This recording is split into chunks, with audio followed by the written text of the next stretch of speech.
culturels, donc en majeure partie du cinéma, donc promotion du cinéma, donc à travers des courts-métrages que ce soit Adad Rami Araoui, Nassim Kheddoussi et bien d'autres.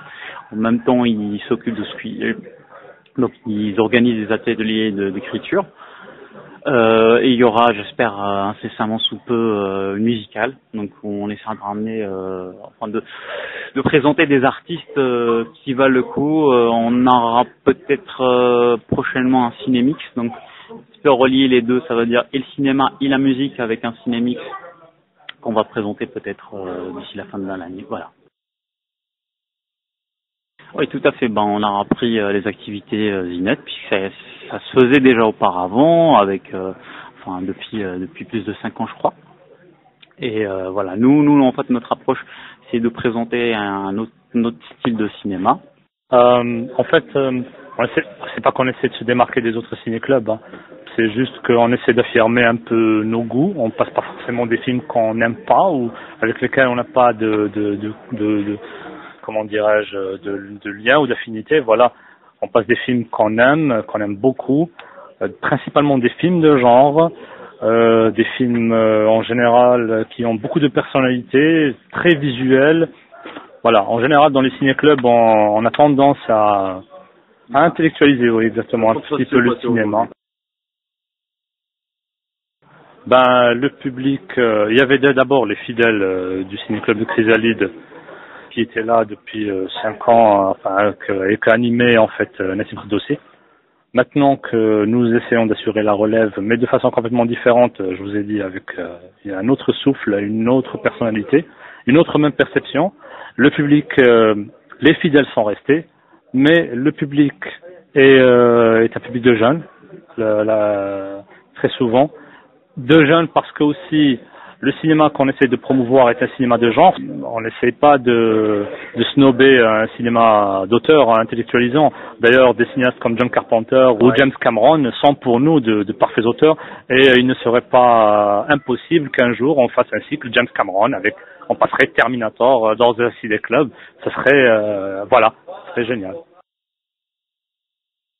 Tout simplement notre but certainement c'est d'essayer de redynamiser aussi et de fidéliser les gens à venir justement voir des films, que ce soit connus ou voire carrément peu connus. On le verra certainement à partir de la semaine prochaine avec un cycle dédié au cinéma de genre, mais plus particulièrement au cinéma d'horreur espagnol qui vaut le détour et ça sera certainement avec d'autres cinéastes. On a programmé aussi un cycle Peter Greenaway et ça veut dire il y aura pas que des films peut-être connus, mais on va proposer certainement une palette diverse allant d'un cinéma plus ou moins populaire en passant carrément par un cinéma underground. Voilà. Voilà, justement, on a un petit problème là. On a exposé ça aujourd'hui pour la salle parce qu'au départ, on a commencé gratuitement. C'est par expérience. On a vu qu'il y a certaines choses pour les faire où là, il faut de l'argent. Par exemple, la pression de papier, l'organisation, les gens qui veillent sur la salle, tout ça. C'est un minimum. Donc, on s'est dit là, au moins, il y aura un prix symbolique. Où ça va faire c'est comme un soutien, comme quelque chose comme ça, et on espère qu'on sera aussi à la hauteur pour que ce soit aussi intéressant et en même temps évolutif. Et en même temps aussi, il faut prendre en considération le fait que ce qu'on fait ici, c'est un effort intellectuel et tout, et donc non, en tant qu'programmateur et animateur, on n'a rien à gagner, on fait pas ça pour de l'argent. Même si le prix sera symbolique, c'est-à-dire il est fixé à 50 dinars le billet, c'est essentiellement pour payer l'exploitant de salle. Voilà, c'est parce qu'on avait déjà eu des problèmes avec la salle. On avait eu tout un cycle, on avait fait un cycle expressionnisme allemand au mois de juin, je crois, qui a été complètement raté parce qu'on avait changé de salle et du coup on projetait sur un petit écran, c'était lamentable.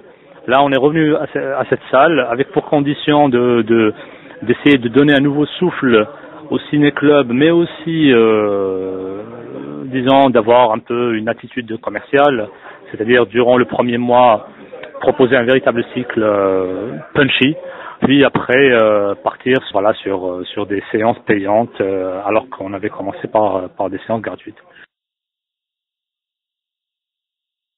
En fait, on est 4 ou 5 pratiquement dans le ciné-club.